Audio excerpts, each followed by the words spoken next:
How we doing? Good. Yeah? Happy? Good. Yep. Wonderful. Okay. So, I mean, like, I would say that Everything are a band sort of like largely associated with very forward-thinking attitudes, technology, all this kind of stuff. Whereas we are asking you today to look backwards. Is there ever would you say that you have like an element of nostalgia to you? Increasingly so, yeah. Okay, good for you. Otherwise, this could go quite badly.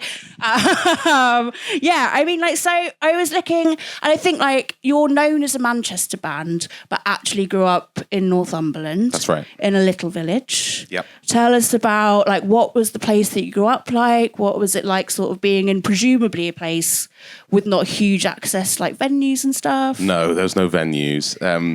So it's a tiny little village, like 100 people maybe probably less actually. There was a village hall which was right next to my house, 3 pubs and a church, and lots of fields and stuff. So it was very much outdoors kind of childhood. Mm-hmm. We didn't have a TV, so through like a sort of like going to be book people. Yeah, I think they just didn't want to have one, and we didn't really know any different. I mean, our friends down the road did, so we would see things, but we didn't have it as part of our life. Like, it wasn't daily. We'd watch telly. Were you jealous about that? Like, would you go Sometimes. to school and like be like, oh, why do they get to watch Neighbours? Well, Neighbours was one of those ones that actually did kind of creep in because it was so big. So we knew about when Todd got run over. Oh my God. We knew Harold. I actually saw that episode, and it really deeply affected me.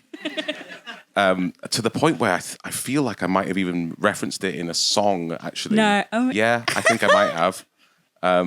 It's funny, I didn't even think of that. We knew about, Bouncer. We knew about the big stuff that happened. The big stars. Okay. But yeah, there was lots of playing outside, lots of destroying things. That seemed to be a big... Okay, what was your favoured method of destruction? We would get a big stick each, or if as time went on, I actually got a hold of quite a big metal pole. And we would go into the forest and find dead trees and just smash the branches off them and try and like smash the trees themselves down. But we did the whole thing with a kind of like we would imagine that they were enemies and that there was like armies coming towards us. So we would be shouting to each other in American accents to kind of like get down and do this and like come over here and like smash this tree. Wow. Yeah. Okay. I mean, I can't believe that you managed to find loads of friends that also wanted to do that. Well, there were primarily 2 guys, Ash and Jono, who would live down the road, and we started a band when we were like 13. Okay. Did it have anything to do with the wild violence? It was kind of like a continuation of that relationship that we had of creativity, I suppose you could say. And it was sort of destructive, which was kind of an element of the band, but the village hall that was right next to my house is where we would rehearse. Right. But obviously it was like not exactly made for a rock band, so it just sounded really terrible, and everyone in the whole village could hear it because it just came straight out of the windows and through the walls. Just a really annoying, like terrible Nirvana covers and stuff that we would do.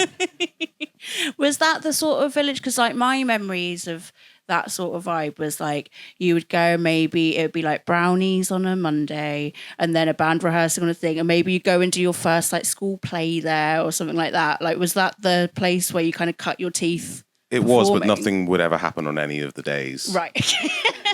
Maybe there was a youth club, but I think I went to it once and there was like 2 people there, and Nice. there wasn't enough people there to do anything really. Okay, it's because you were all out smashing the trees up. Yeah. And no regrets. Oh yeah, we used to smash loads of stuff. We used to make quite a lot of bombs. My brother made some napalm. So you just get like a noodle pot of petrol, because my dad had loads of petrol in the shed that was full of mummified cats, incidentally. Sorry. Yeah, so my dad collects like skulls and dead animals in different Obviously, ways. Sure. So there were several mummified cats in the shed. Anyway, he had a big barrel of petrol in there.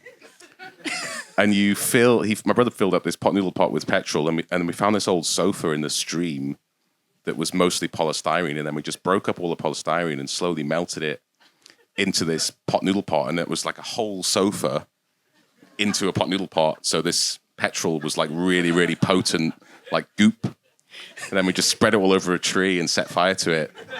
And he said that was napalm. What happened? Did it just explode? Burnt for ages. No, it didn't explode. It just burnt for ages and ages. That's what it does, unfortunately. Did you get arrested? No, there's no... So the village is right on the border between Northumberland and Cumbria. Right on the border. Like it's a river that goes past the house, which is why I sang I'm at the border. Because I was in that garden shed I'm talking about with the stream. And I was literally at the border between the two places. And I was like, what am I going to sing? I was like, well, here I am. And so it just meant, all that really meant in reality was that the Cumbrian police never bothered to police it. And neither did they. Neither did Northumberland police. Because this village was right, just basically no man's land in the borders. And the whole area is called the borders anyway, because it's the place between Scotland and England. So it's like doubly unpoliced. And it always has been. Wow. So that was good. All right. I feel like this is like, when you watch those programs about like, this is how you avoid crimes. And all I think is like, all you're doing is teaching people how to do those crimes. We made a pretty good pipe bomb as well, if you want to know how to do that.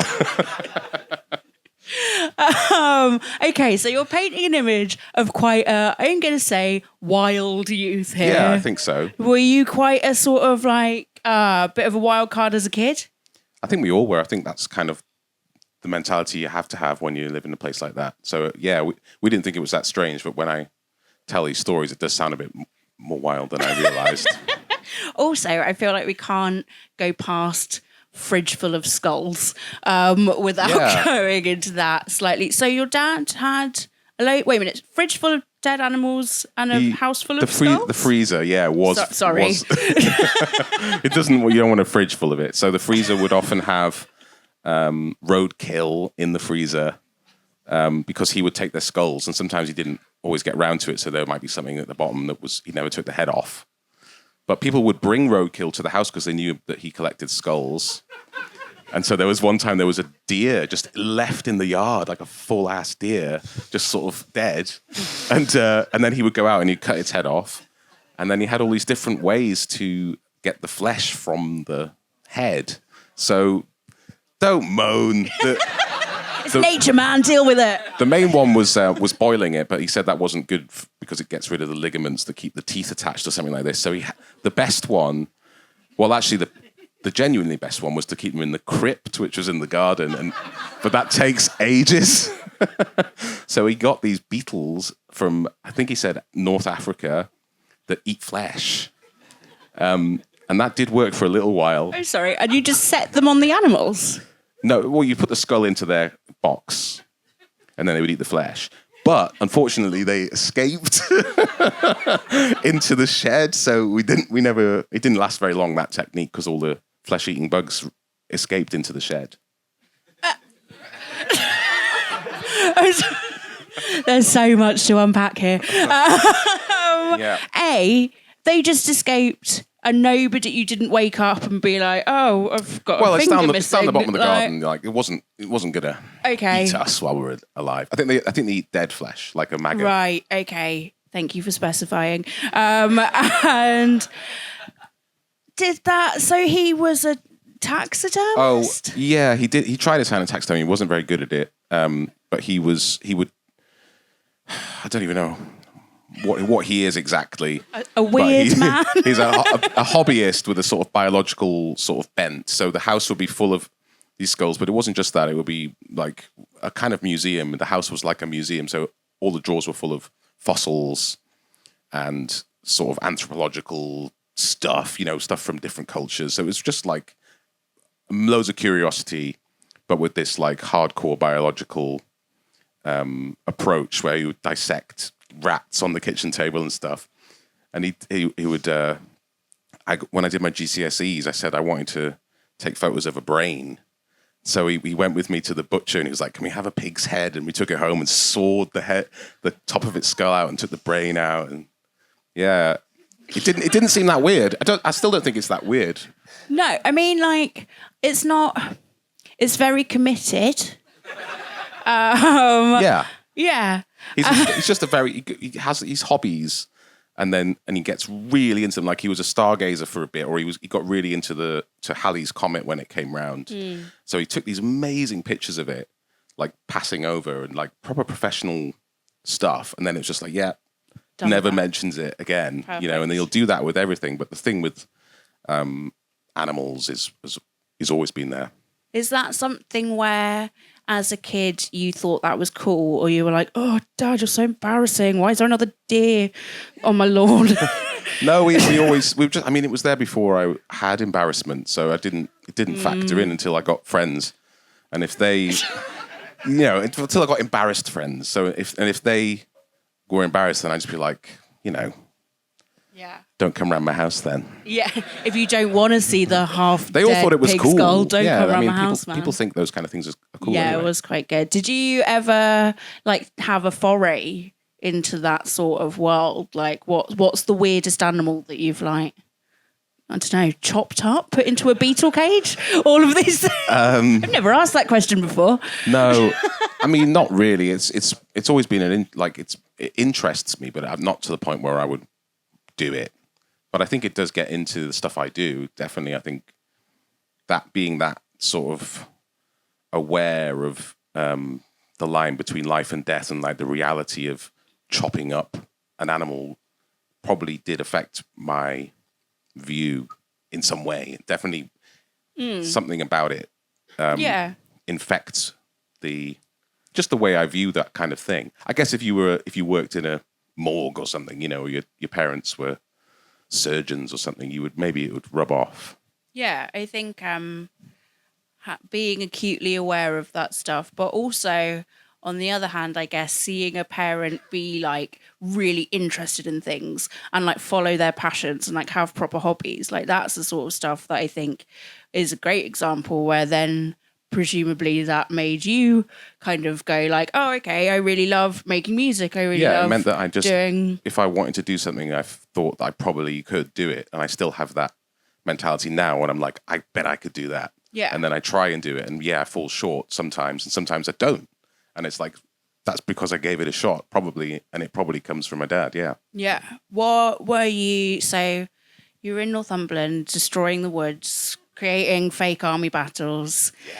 At what point did music and art and those sort of things come into your life? Well, I was always making art. I was drawing and painting and sculpting, and I would paint miniatures, and I'd make my own miniatures with cringy names. What, please? There was a whole tribe of them that were called the Space Punks, but it was with an X. And they all had Mohicans on top of their helmets. Yes. Yeah, but I would get these dinosaurs out of Wheatos and chop the spine off the Spinosaurus and stick it onto these Space Marines and stuff like this. So I never really played by the rules of the Warhammer rules. In fact, I never played a game of the game Warhammer, whatever it's called. I just got the miniatures and made them my own kind of thing. Would you play games with them that were your own games? No, they were purely for the art of it, how they looked. And still got the Space Punks? Yeah, still got them. Nice. I nearly brought them today, but I couldn't go through with it. It's okay. We've got plenty of treats that Jonathan has brought today. Do not worry. Also, were you in your head? Were you the leader of the Space Punks? No, not really. I was just an observer. Okay. Just watching them go about their day. That's good. Yeah. So then, you gotta ask. So the boys that you were in the woods with were your first bandmates? Yeah. So my brother played the bass. I played the trumpet. All the kids in the family. I've got 3 siblings. We all played instruments, and I played the trumpet. And then my brother he played the piano, but then he started to play the bass when he was a bit older. And I would sometimes pick it up and try and learn Smashing Pumpkins bass lines and stuff. And then my 2 friends, Ash and Jono, their dad lost his job, but he got a big payout. And he said, "What do you guys want with this money?" And Jono said, "A drum kit," and Ash said, "A guitar." And we were like, "Hang on, if I get my brother's bass," and we just discovered Nirvana, we were like, "This is all you need, apparently, to start a band." So we just did, just like the day that his guitar arrived, kind of thing. Do you remember like the feeling of kind of playing with other people for the first time? Yeah, it was terrible. I mean, it was exciting, but we knew the sound we were making was awful. But that's, it's got to be. It'd be great. Yeah. It'd be terrible if it was good. Would you do like sort of, so there's the village hall, obviously, the hub of, what was the exact town? The what? The exact town? It's a village called Gilsland. Gilsland. It's right on the Roman wall, so there's lots of Roman stuff there that tourists come and see. Oh, okay. Yeah, I was actually looking something up, and it's like got a big Hadrian's Wall sort of tourism thing. Fun for people that want to go to Gilsland. Yep. But yeah, so would you, like, if there's no sort of music things nearby, like what's the way that a kid from Gilsland goes about trying to like get into music? Well, we had older siblings. Yeah. So most of it sort of filtered in through them. I mean, where we went to school was quite far away in Hexham. And obviously there was like a record shop there and stuff. And we had the radio. We had Atlantic 252. I've heard of the radio, yeah. Yes. But yeah, I mean, there was just the old ways of doing it. We had one tape we'd listen to a million times and then one CD and go from there. Can you remember like the first thing that was like a really formative band for you? Yeah, I definitely remember the Beatles being something that I would listen to of my own accord. Like it wasn't just on, it was like I'm going to go and put it on. Simon and Garfunkel. My parents had loads of records. Mm-hmm. Bonzo Dogs, Doodah Band, which is obviously really ridiculous, so the kids really like it. And that was all the stuff before we got the American things. And as soon as that happened, we were like, right, not looking back kind of thing. I'm not playing the trumpet anymore, that's for sure. Why was it? I mean, like, I guess everyone sort of gets like funneled into an instrument at school, but like, did you love the trumpet? No, I didn't really. I kind of always knew it was kind of lame, but I just sort of went with it. And I think it probably taught me some stuff. And, I don't regret playing the trumpet, but I always knew this was not, like, I didn't really want to do it. Not the one for you. No. Not until you discovered the power of rock and roll bands. Exactly, yeah. Exactly. So we've asked Jonathan to bring in a song, an object, and a photo. And we have this photo of how old are you in this beautiful picture? With some really good sideburns. Like they are low. They are going like down to the chin. I might be 16 because I had really long hair when I was 15 and this is after that. So yeah, I could even be 16 or 17 maybe. Why was it that this particular picture felt like a sort of formative time?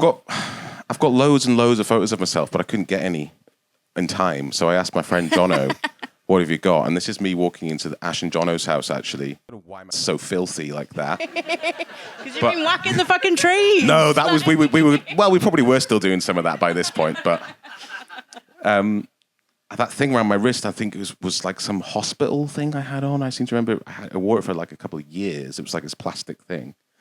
But yeah, there's a... As in because you've been in hospital? Yeah, I guess I have, but I honestly don't know why. Like a punk injury? Maybe. Yeah, I mean, this would have been a typical night with the Flash. Going round to theirs, yeah. So this is in Ash Gilsland. or Jono of Ash and Jono fame. They're both brothers, yeah. House, okay. What would you be doing with your time at this age? Probably drugs. Fair. Now that you mention it, your pupils are quite wide in that photo. You say that, but it was very difficult to get actual drugs in a place like that. So we would improvise quite a lot. We would smoke peanut shells. We would smoke banana skins. So you like cook the banana skins in the oven first, and then you scrape it out and smoke it. None of it got you very high. Then very occasionally we would get some actual drugs, but that was one of the main focuses of the time. I mean, like, there's a through line of, like, making your own bombs, Yeah. making your own drugs. Yeah, there is. You just got to make do in the countryside. Yeah. There's a real creativity to your sort of waywardness as a youth. What, when you smoke a peanut shell, what's that like? It's just so horrible, yeah. Does it do it like just No, very, I think very a lot of toxic? them, I think a lot of it, Crunchy. like, you just, because you've inhaled a load of smoke, you get like a head rush because you're not meant to do that. And that was like, oh yeah, I'm getting high. Right. Which is what people do now with certain things. It's just like they confuse the two. But it was fun as well. So their eldest brother, Crilly, who was a bit of a ledge, I remember him making a peanut joint that was literally like an A4 piece of paper. It wasn't actually A4 paper, but it was that big. It was so stupid and like thick. Like, I don't even know what's that size really.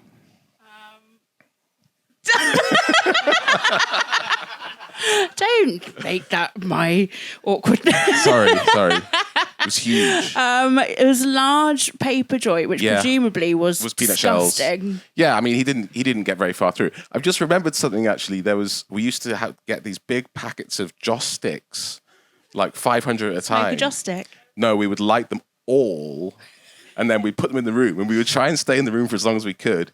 But one of the things, one of the ways around it that we devised was, do you remember you get these like big long plastic tubes that are kind of corrugated, and you would whirl them round and they go woo. So we'd put one of those outside the door, and then we'd all take turns like breathing air from inside this like joss stick room.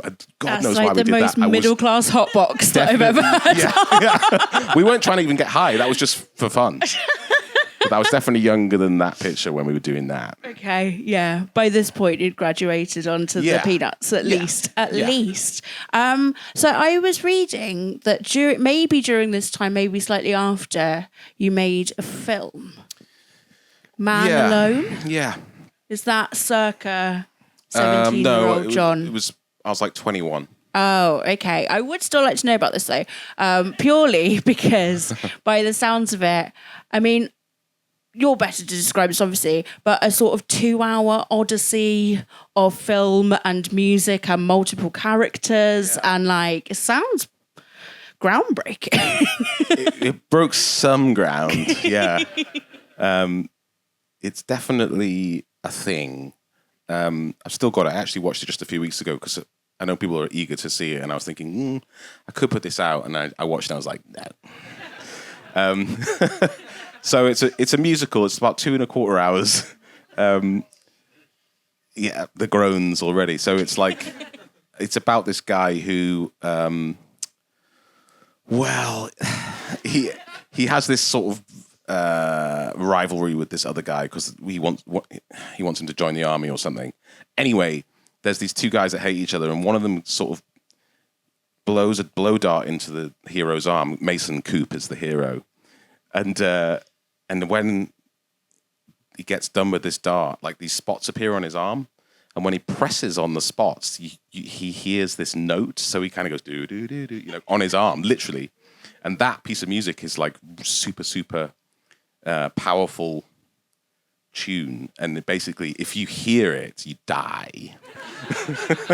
Love it. So he's got this ridiculous, and there's these two monks that kind of are the whole backstory, which takes about an hour, and that tells you where the tune came from. So there was this gross kind of baby that they had to bring up together. I'm one of the monks, and they're Scottish as well, and they had to bring up this baby, and they took a vow of silence. I can't remember why, but they then they immediately broke the vow and started talking to this baby anyway, and then they get punished by God, and God is this kind of like weird stick figure that my mum's a teacher, and they did this thing at school once to teach them about bones, so they made this stick man who was just like straight legs like this, and they made this really floppy man who was like a sleeping bag, and it was like, this is what you're like without bones. Nice. Anyway, I got this is what you're like with bones guy, and painted this little smile on him, and he was God.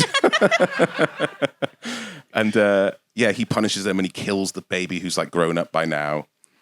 and then the monks hate each other, and then they're kind of pulling the strings behind this like magic song, and then there's loads of songs in it, so they have to go and get something from the horse of truth, which is Obviously. I think he has to get his axe, and it was back in the day when you had those big plastic horse heads, and I found one when I was in Japan, and I thought it was the funniest thing I've ever seen. And it's just my friend of mine who's just naked but with his head on. He was the horse of truth, and Mason has to like kill him. He has to trick him, but it's all done in song as well. So it's like this riddle that happens in the song. And anyway, basically, there's like at the end he gets chased into a church. And by this point, there's also another like a good piece of music that's been introduced to him, and the police are all surrounding it, and it's all being televised. And he goes into the church, and on the organ, you think he's probably going to play this music that's going to save everyone, but he plays the bad one, Whoa. and everyone dies. Ba, ba, ba. Yeah, What the fuck? that's the abridged version. I mean, like, yeah, that's mad. What? So, yeah, I mean, give the people what they want. Clearly, they want to release Man Alone. I think I might get cancelled now. There's some interesting stuff happening. Oh, even more intrigued now.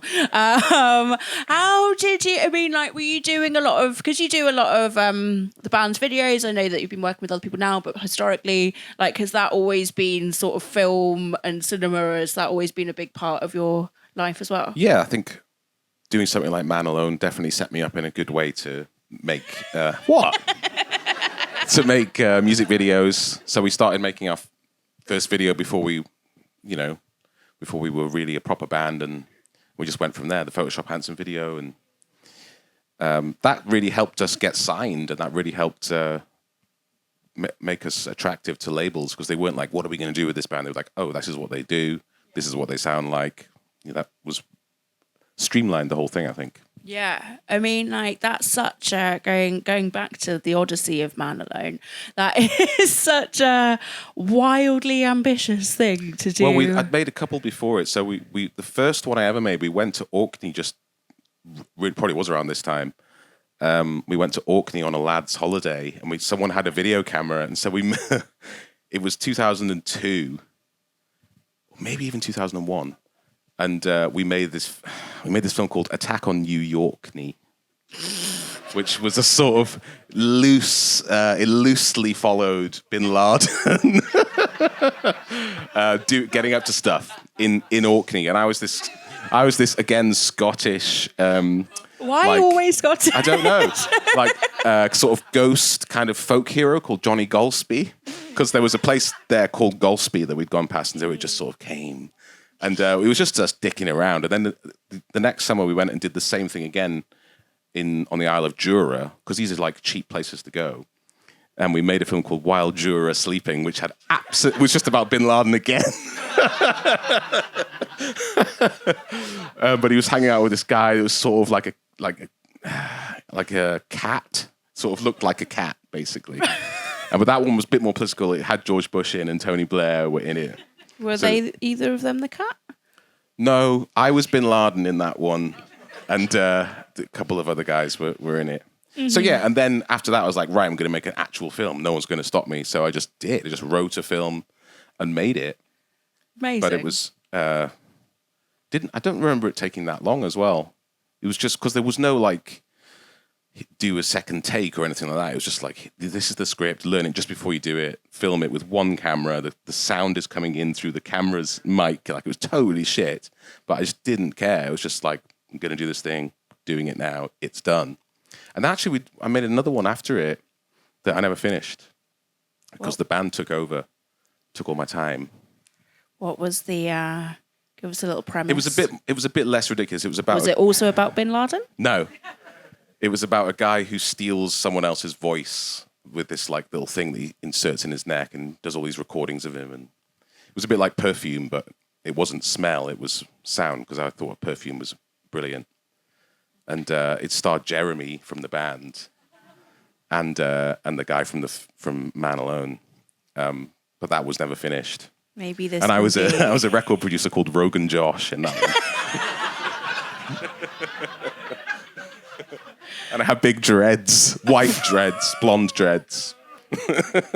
I was going to say maybe this is the lost relic that you should finish, but maybe it's fine. No, it was fine. Well, it was braids. It was like Axl Rose sort of hair. Yeah. It was awful. I mean, I was meant to be ridiculous. I had a massive tash and stuff. Beautiful. I was called Rogan Josh.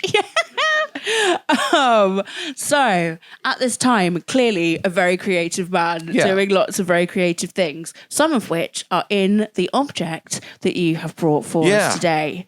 If you would like to show the room the thing that you have brought. So it's a box. It says, "Do not open or move this box without contacting Jonathan.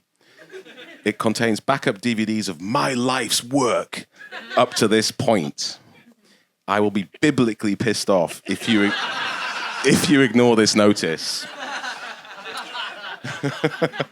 So recently, my dad sent me a load of stuff because he was clearing out a room, and this was among it. So when you said bring an object, this just jumped out. The thing that should be pointed out is that Do Not Open has got droplets of hand-drawn blood on it. Yeah. So does biblically pissed off. Yeah.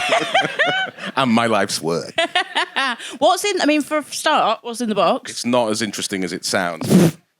It's quite realistically is that. So here's a DAT tape of an EP I made with a band called Xenomorph.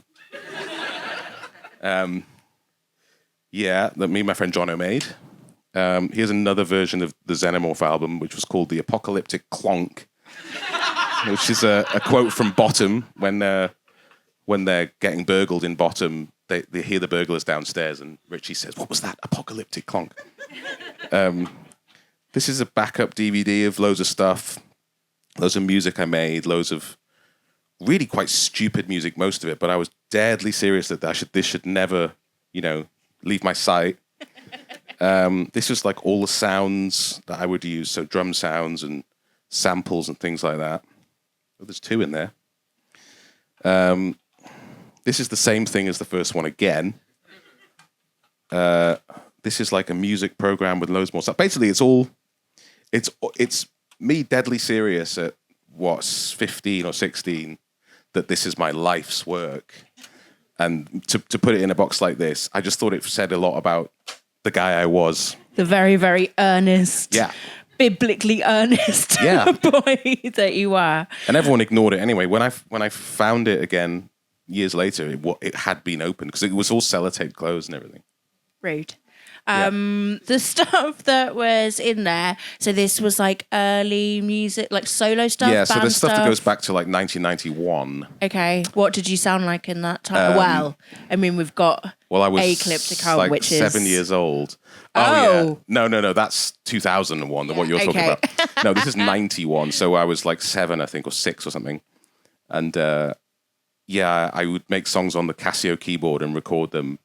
And there is one where I'm not singing, but I just start shouting like, "Welcome to Crub's Tape."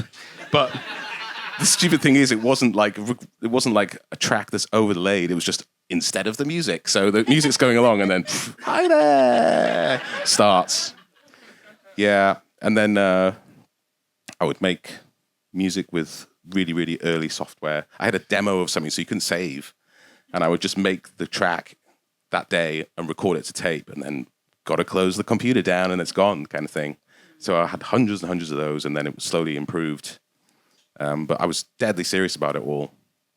And then in high school, it got much more advanced. We would have these little mini disc players recording things, 4 tracks. I mean, my friend Don would, we would go basically every lunchtime. We would go to these little rooms that we'd found where they teach like trumpet and stuff, but they were empty most of the week, and we would just go there and record every lunchtime. Like, we used to get quite a lot of shit at school from people because we were alternative, and this was kind of a bit of a bolt hole we knew we could go to where we wouldn't get punched. And we would take these mini disc recorders there and just play guitars and drums and everything every day. And most of it was just funny and stupid. This you're talking about the Elliot track. Oh my. Okay, right. So- I feel like we can't Definitely even. need some backstory. Yeah. There's a track that we're going to play very soon, Yeah. which is so normally when we ask people to bring in a song from their youth, they pick like one of the first songs that they heard, like a really formative memory from like, something that got them into music or made them start a band. Jonathan has brought in his own composition, which is just one of the best things that I've ever heard in my life. But I feel like before we unleash this thing, I would like to build us up to this point. It definitely needs some explaining. Yeah. So one of the things that we did when we were studying music at GCSE was watch E.T. And study the music about it. And me and my friend Don recorded maybe 4 or 5 songs about E.T. in the aftermath of this, probably in the same 2 or 3 days, because we used to pump it out. And this was there's a scene in E.T. where Elliot, the boy, is talking, and let me just get this right the right way around, and he says. He's ranting about something, and then E.T. for the first time goes, Elliot. And then Elliot goes, what? And then he goes, Elliot. And then he goes, you can talk? In this really high voice. Not the kind of thing you'd write 4 or 5 songs about. Right? But this is maybe the third one we did. And it's sort of recreating that scene. And then there's like a rap about the film and what happened in it. But obviously it's all done in like Elliot's high voice because we thought that was funny. It doesn't make much sense, but I've given you the best amount of setup I can really for it. Ready? Welcome to the greatest piece of music you will hear in 2024. All right, Mike, I'll show you. But you've got to swear on the most excellent promise you can not to tell anyone. All right, I swear. Oh my God. You're killing him. E.T. came to replace my dad. I'd like to thank him for the fun we had. We made a bond when he touched my hand. So back in 83, we formed a band. Why? You can talk. Take him away. Run, go back to the forest. E.T.'s strength lies in his heart. We can't survive when we're apart. Brothers and sisters, they may be close. Hide him from the FBI, dress him as a ghost. Oh my God, killing him. Stop it, you're killing him. He makes me laugh, he makes me cry. Fell off the bridge, we thought he would die. Mike showed up on his BMX. Groundbreaking movie, special effects. Elliot. Oh my God. What? You can talk. All right, Mike, you've got to make the most excellent promise, Mike. All right, I swear. Oh my God. You can. He's not a boogeyman.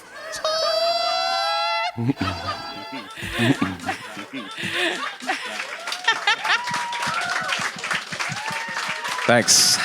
Beautiful.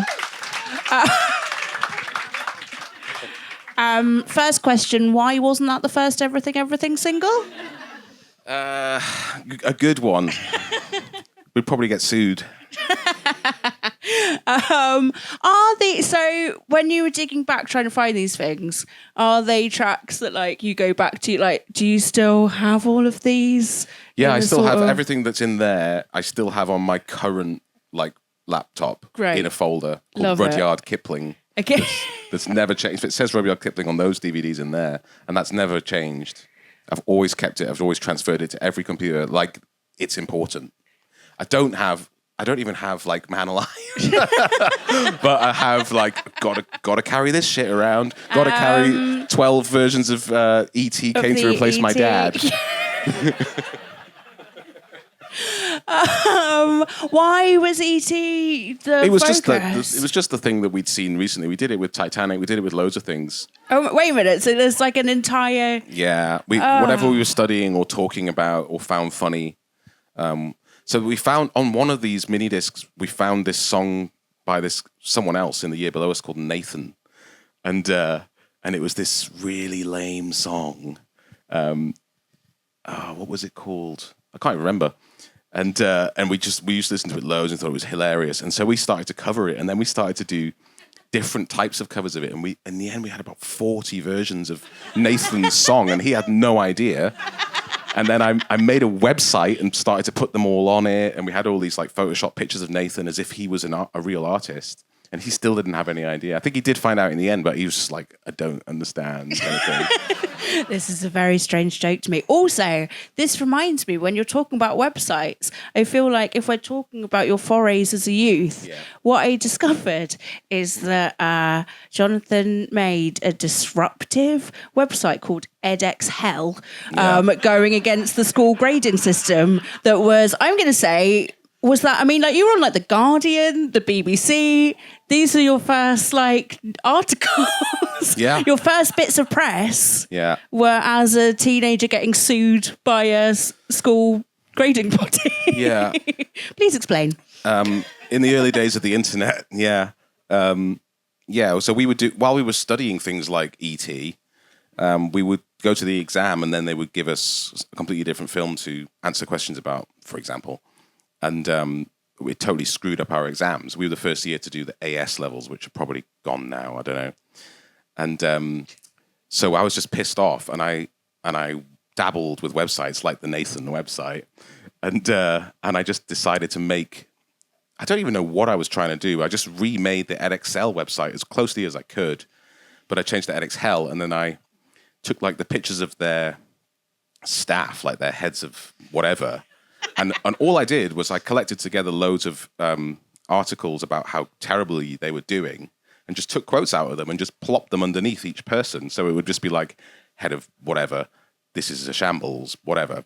A bit better than that, but that's all it was. And then there was a page of like, this is what it's done. This is what they've done for me.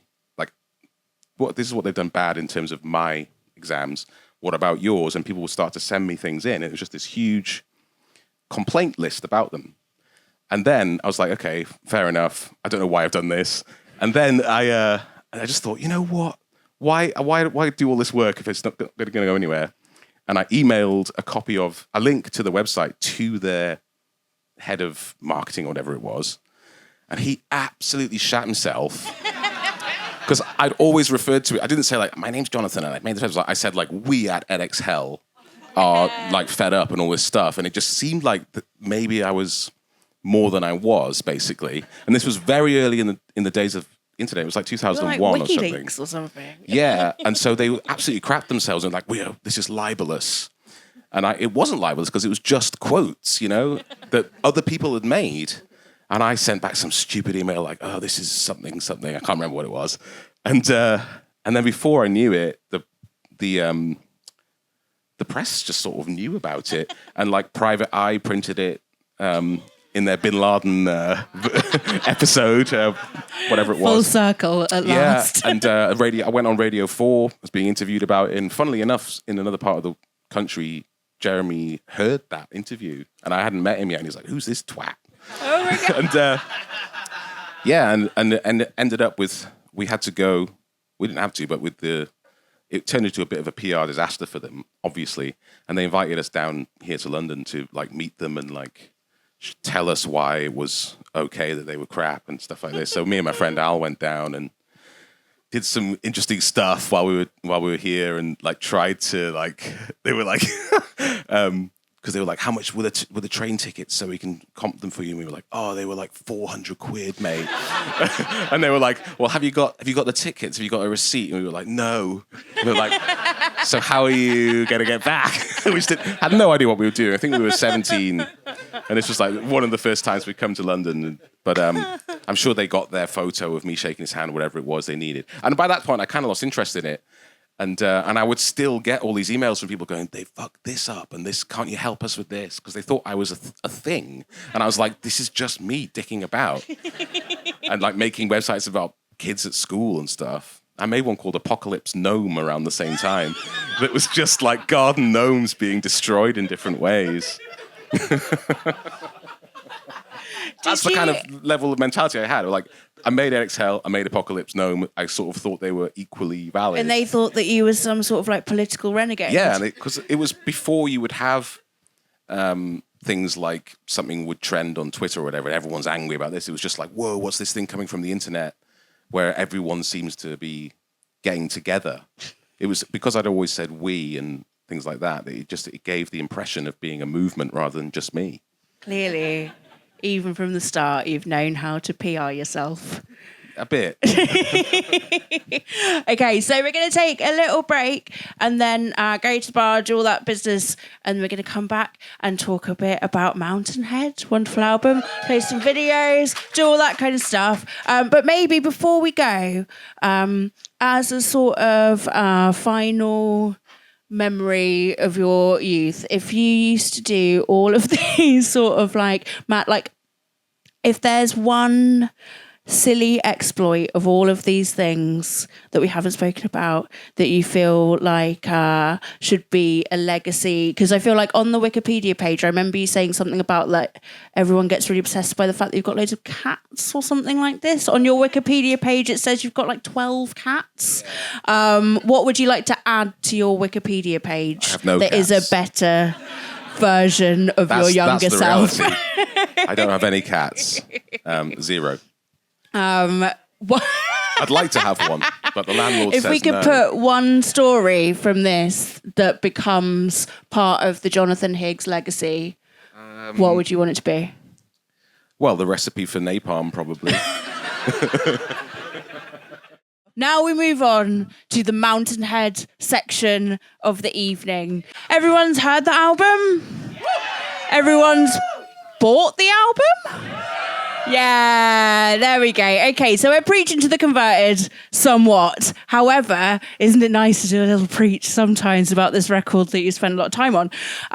So I guess for the uninitiated, Mountainhead, big concept to the album of the Mountainhead and the sort of very real world parallels. Give us a little sort of synopsis of where that came from. Yeah, it's not as insane as some of the stuff we've been talking about, I guess. Yeah, it was, I guess, trying to think of a big symbol that would say what I wanted to say without being too obvious, but by being also really obvious as well at the same time. Just rather than saying this is the thing, it's just kind of here is something to represent it.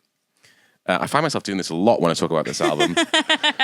A big mountain is like an obvious symbol, and this idea of everybody has to keep building it was something I wanted from the start. This sort of Sisyphean task that can't ever be completed and seemingly pointless, but also, as soon as I thought about it a bit more, I was like, well, how do they make it? What's the mechanism that they're using? They must get this material from somewhere.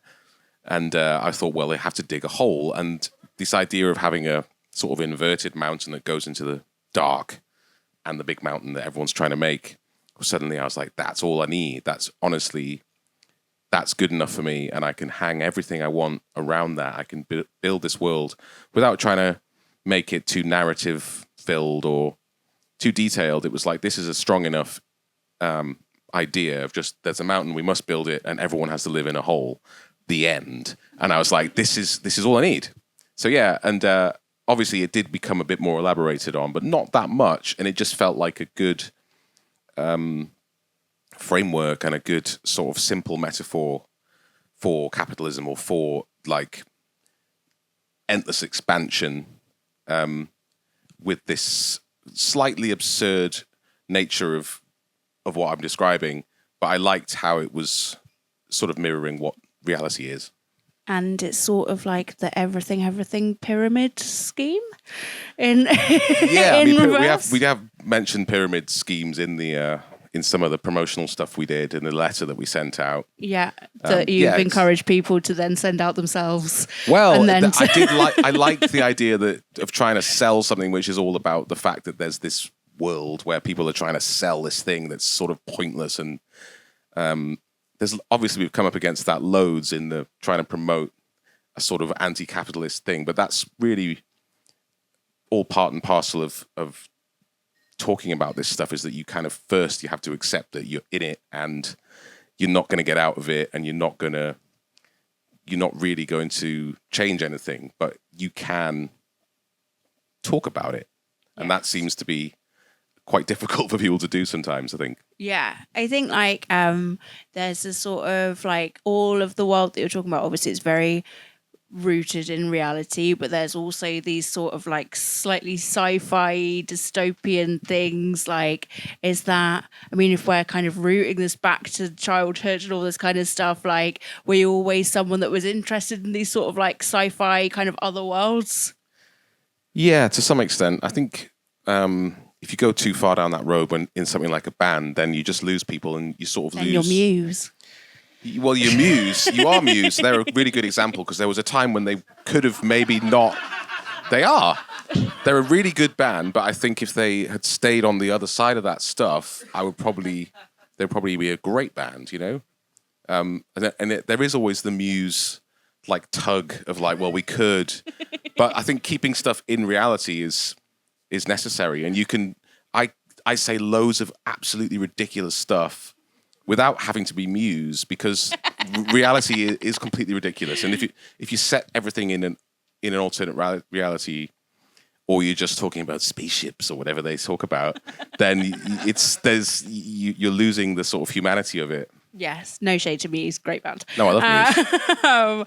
But you're saying with this album, obviously, kind of with previous ones, like the last record, you were kind of experimenting with AI and things like that. This one, you've sort of said, was you doing a sort of back to basics in your version of back to basics. You know, kind of playing in a room, doing stuff in a slightly you're shaking your head. Well, I'm just smiling because is that just the press line? What's the reality? It kind of is. Like, the reality is we didn't play any songs in the same room until just before we did the promotion the other week when we were on doing records. Okay, tell us the real truth then. The real truth is me or Alex will make a demo of a song and then send it to each other a couple of times, and he might add something or take something away, and I might sing over something he's done, etc. And then we'll send it to the other guys. Or sometimes this all happens at the start. I'll just send something to the WhatsApp group and go, check this out. And then everyone will get some feedback and say, hey, I like this one, or maybe we should do it a bit faster or whatever. And then Alex and I will work on that. And then we go, what about this? What about this? And then we get closer and closer to the dates we're going to go to the studio. And Michael start learning the drum parts in his garden shed. And Jez will start playing the bass line at home, and then we'll get to the studio, and Michael record the drum parts that he's already learned, and then Jez will play the bass. And this is to the demo that's already been made a few weeks ago, and then I'll sing on it, and then Alex takes all of that away, plays the guitars on it at home, adds some synths or whatever. We do the mixing process, the mastering process, all that stuff, which takes forever. And then the record comes out, and we still haven't even played some of those songs in the same room. And it's been like that for 3 albums now. Since the pandemic, that's how we make albums now. So when we go on tour next week, we've never played some of those songs live. We've never even played them, like, not live. We've never even played them in our own, like, rehearsal studio. What's the sort of, if this kind of, you know, what I was calling back to basics come from somewhere, was that from a different I think we say that every time we make a record. Right, okay. Yeah, I don't know if this was back to basics or not. It was, I think what we did on this one and the last one was that we tried to write quite quick rather than writing something and then like poring over it for months and kind of like needling out the lyric and all this stuff. It was just like, write a song this afternoon, verse, chorus. If you've got that and a good lyric, then that's done. Don't try and deal with it. Like, just don't try and come back and go, actually, why don't we do this? And you just kind of go, no, that's how I felt on that day, and I'm going to do this today. Mm-hmm. And that's, I guess that's not back to basics, but it's more like shooting from the hip sort of thing. Okay. There was much less like deliberation. It's all like, does this feel good? Do you feel an emotion? Let's record it. Whereas in the past we would really go back and forth and change everything and keep hacking at the same stone until we've made a sculpture. This is just like, is it a cool sculpture when it fell out or not, kind of thing. More importantly, what else do you talk about on the Everything WhatsApp group? That will never see the light of day. No, that's it. I mean, anything you can imagine, but yeah, there's quite a lot of. There's the background is like a custom background, and it's just Clarkson with this huge joint. So every conversation I've had in the last like 6 years about the band has been with Clarkson smoking a joint in the background. It's like when everyone had the Zoom backgrounds Yeah. and like okay, perfect. I'd love it if I did a Zoom with you and it just had Clarkson with a Zoom. With a my big Zoom. current Zoom is I can't remember. I think it's a chef's hat I've got on at the moment, and Okay. a Winamp background because it's a. Well, we loved Winamp. What Winamp? Yeah, it was Am like I the a only music. person that doesn't know what that is? It was like a MP3 player that you could customize. It was really nerdy in like 2000. Okay. I hadn't got nerd from you before, so No. so we're going to play a few videos dotted around. These videos were all shot in the same day, I believe, and we're going to talk about them after. Yeah. But the first one is, I figured, let's go from the top of this album campaign. So the first track that you put out, Cold React. Oh, wait a minute. Okay, right. I need to pause the other thing first. Okay. Yeah, that should be fine. Say sorry for whatever tabs I've got up. Okay. Is it still playing? No. Why am I so bad at this? I'm so sorry. Okay, you know what? Pause. There we go. Hey. Cold Reactor. Yes, so all of the videos of which we are hopefully going to play a couple more if I can work out how to use the laptop. They were all shot in the same day. Where are we here?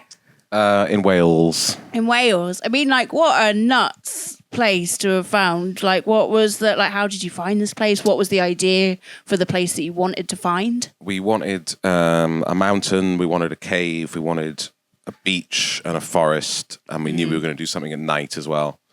And this fit all the criteria. It was all within a sort of radius, small one. Yeah, so you would small. I mean, when you say small, pretty vast Yeah. and small. Yeah, so that was the morning. There was a storm coming in, a big storm with a name. It was going to be a big one. And there was lots of warnings. It was going to arrive at 11. And there was slate warnings about slates blowing off houses. Oh, my God. And we went to a slate mine. And we knew we had until 11 o'clock, basically, before we would die. So that's why you can see in the shot where it doesn't really cut and there's like spit on the lens. That was the very last one we did because the wind was coming and our hair was starting to go, and we were like, we've got one more shot and I'm going to have to run out of here. So that adds a certain drama to it. Yeah, an element of near treachery. Yeah. Yeah. I sort of feel like whenever people think of like making a music video, it's like, oh, what a glamorous thing to do. Make a music video, get your hair done, get your outfit done. What's the reality of doing a shoot like this? Well, it was just it was us and one cameraman and one other guy helping. And so I got these judo outfits and I dyed them in my washing machine yellow. And I actually made some purple ones as well and some brown ones. And originally we were going to have the yellow ones were like the priests and they were like above the purple ones. And then the brown ones were at the bottom, like workers or something. But I only had enough judo outfits and dye to make 4 yellows. And I dyed the yellow ones twice, by the way. They went through the washing machine twice, each of them on 3-hour washes. And then... so we had this situation where we had these 4 yellows and we had these 2 purples and 2 browns, and it was like, what? Like, Are like two of us going to be like servants to the other two or whatever? So on the day, we just were like, no, let's keep it just yellow. It's like more memorable if we just wear yellow for all of these. Also, maybe a dodgy band dynamic if you have to work out who are the two servants. It was too much. It was too much like law to have like to have hierarchy and stuff like that. It just didn't work, and it went with the yellow hair and stuff. So yeah, we drove out of this. We rented this place in this little Welsh town, and right next door to this house that had Hell's Angels in, and they'd like blacked out all the windows, and they had all these skulls everywhere.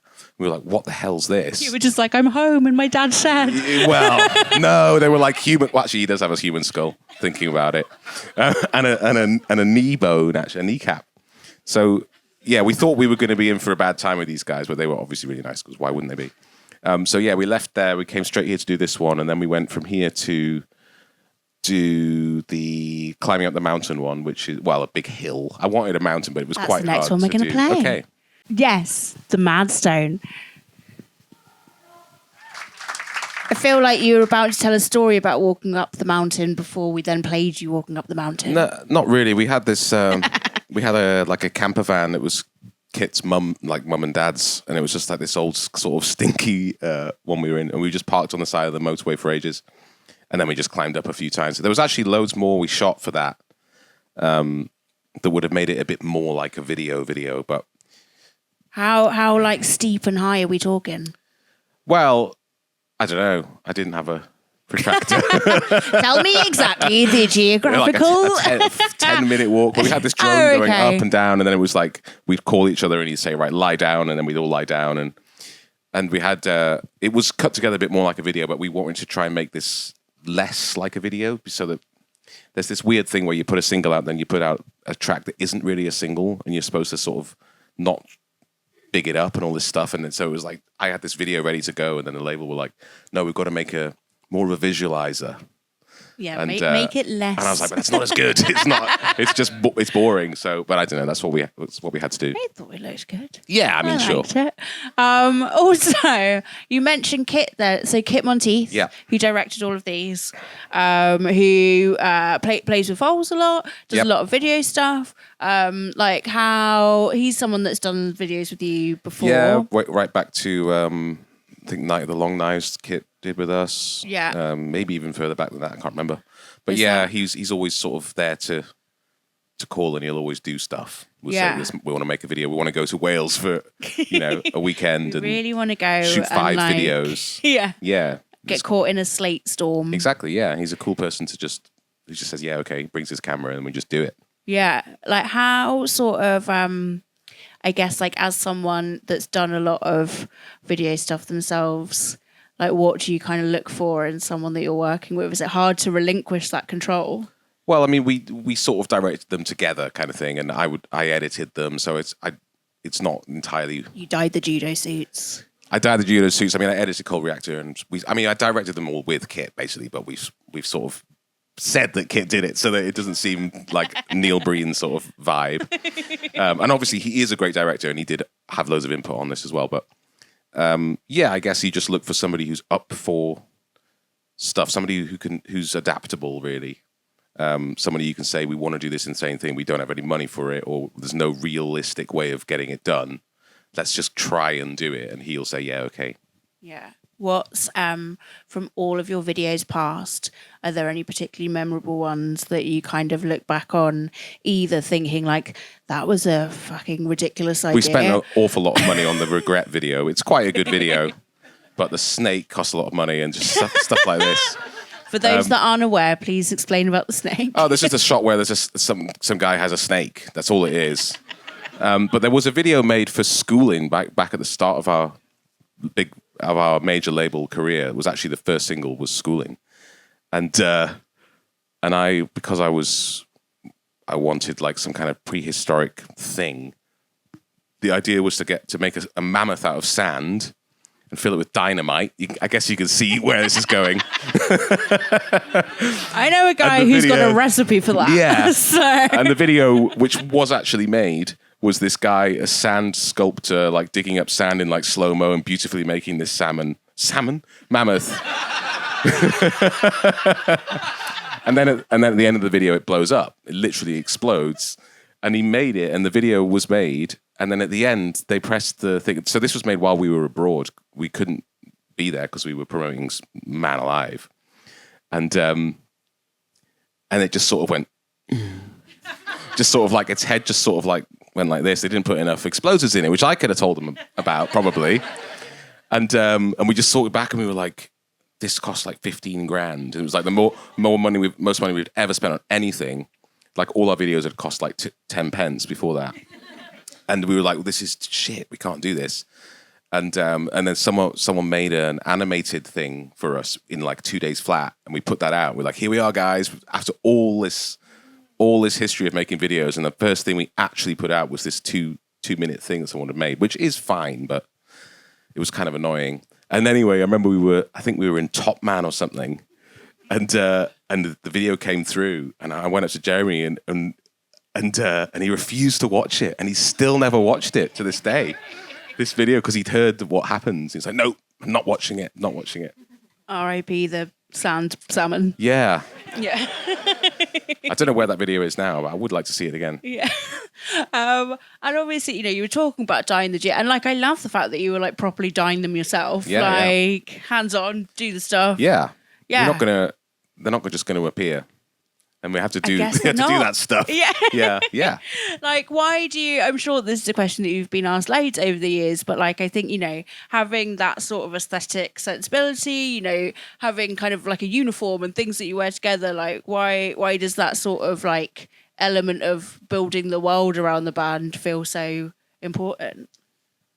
I think it started because we couldn't really ever agree on what to wear. I mean, if you look at the very early pictures of us, we are just wearing any old shit from 2008 or whatever.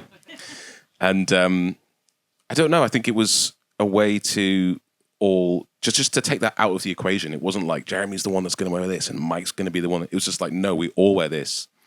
And then you can't tell us apart. Well, you can, but you know what I mean. It was more like the music was more important because we were kind of like workers that were supposedly indistinguishable from each other.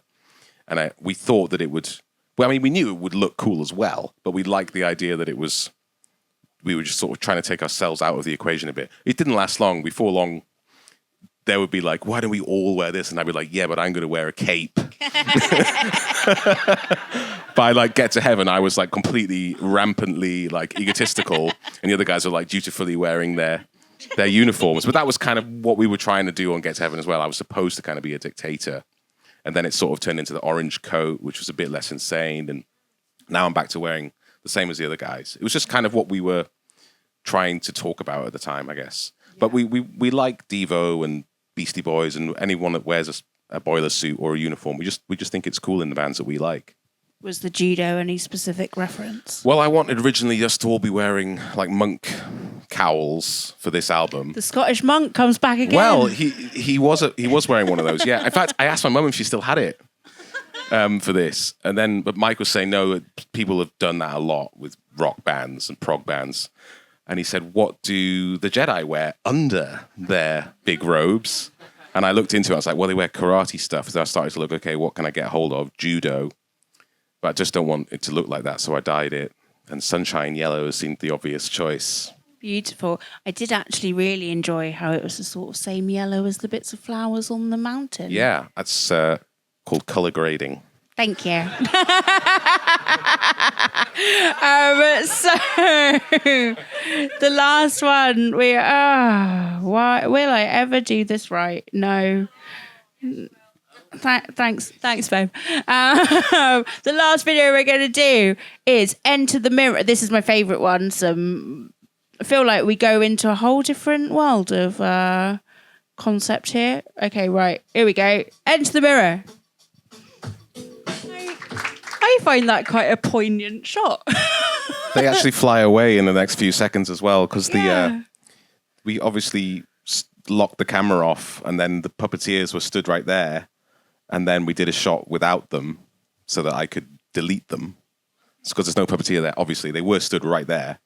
But then at the end of the shot, when we said cut, they were like, okay. And they just pulled their puppets away. And I accidentally with this shot, if you just press play now, you'll see that they suddenly just fly away. Well, they just fly away. So sorry. And I was like, that's actually an even nicer ending. Like, are they really alive kind of thing? How was it? So you had proper puppeteers doing everything. Yeah. Did you have an idea of like the sort of sentiments that you wanted the puppets to Yeah, evoke? I had wrote out this short script, and it was like, he's looking for his friend, he can't find him, he sees a mirror, but it's just him, sees it again, it's not just him, really is another puppet, they dance. That was kind of the whole script. Beautiful. Lovely.